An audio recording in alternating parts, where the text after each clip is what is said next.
अब बात बरेली की करेंगे, जिसको जलाने की साजिश पूरी थी। मौलाना का प्लान पूरा था, लेकिन योगी फोर्स ने बरेली को राख करने की साजिश पर पानी फेर दिया। जैसे जैसे पुलिस की जांच आगे बढ़ रही है, मौलाना का बरेली प्लान डिकोड हो रहा है। देखिए इस रिपोर्ट को।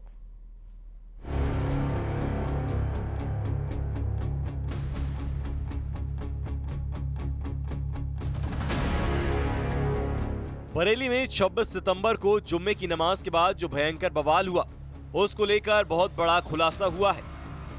सूत्रों के मुताबिक बरेली में करीब 40,000 उपद्रवियों को इकट्ठा करने की बड़ी साजिश थी। जिस इलाके में बवाल हुआ, वहां कुल 5 थाना क्षेत्रों में 390 से ज्यादा मस्जिदें हैं। दंगाइयों का प्लान था कि अगर एक मस्जिद से 100 लोग भी आ जाएं, तो इस्लामिया ग्राउंड पर करीब 40,000 लोग इकट्ठा हो जाएंगे। लेकिन प्रशासन ने इस्लामिया ग्राउंड समेत सभी स्थानों पर पर्याप्त पुलिस फोर्स तैनात कर दिया था, जिससे दंगाई अपने प्लान में कामयाब नहीं हुए।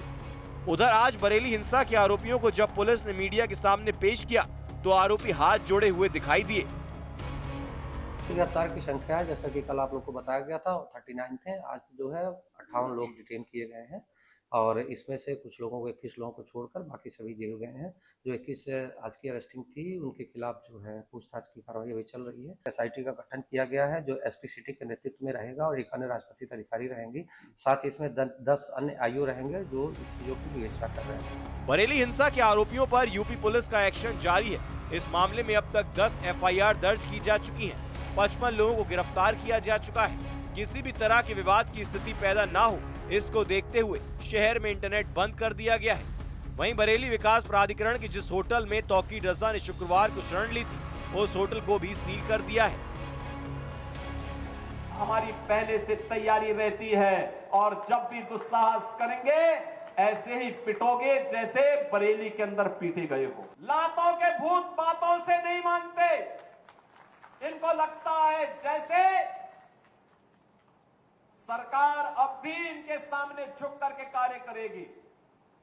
सरकार का पहले दिन से, डबल इंजन की सरकार का पहले दिन से ही यह निर्णय है कि अपराध और अपराधियों के प्रति, गद्दारों और देशद्रोहियों के प्रति सरकार जीरो टॉलरेंस की नीति के तहत कार्य करेगी। ऐसा मामला नहीं था जिस पर कोई गिरफ्तारी हो, और वो हमारे जैसे योगी जी ने कहा कि हम सख्ती से निपटेंगे, कुछ लेंगे, तो वन साइडेड कार्रवाई बिल्कुल नहीं होना चाहिए। इससे पहले अभी वाकया हुआ फतेहपुर में, वहाँ के ऊपर पूरा मकबरा 200 साल पुराना गिरा दिया, तो पद्दोरियों ने, बदमाशों ने, लफंगों ने, और उनके खिलाफ कोई कार्रवाई नहीं की गई। वो आज़ाद घूम रहे, आज़ाद छोड़ दिया। आप तौकीर रजा को किस बुनियाद पर गिरफ्तार कर रहे हैं?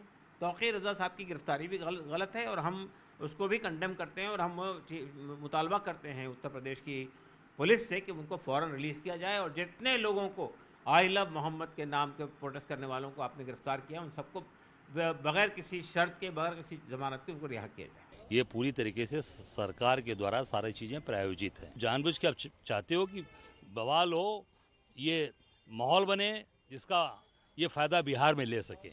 ठीक है, ये बिहार के चुनाव के मद्देनजर सारी चीज़ें तैयारी करके ये करा रहे हैं। बताया जा रहा है कि हिंसा के पीछे की साजिश सीएए, एनआरसी जैसे विरोध प्रदर्शनों की तर्ज पर तैयारी की गई थी, जिसमें नाबालिगों और बच्चों को भीड़ में सबसे आगे रखा गया था।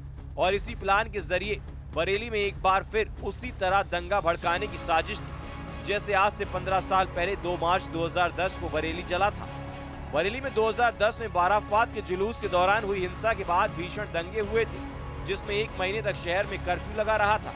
उस वक्त यूपी में बीएसपी की सरकार थी और उस दौरान भी मौलाना तौकीर रजा पर दंगे भड़काने के आरोप लगे थे, लेकिन उन्हें सिर्फ 2 दिनों बाद रिहा कर दिया गया था। लेकिन इस बार योगी सरकार के एक्शन से दंगाइयों में खौफ है और बरेली जलाने की साजिश नाकाम हो चुकी है। Bureau report, news 18।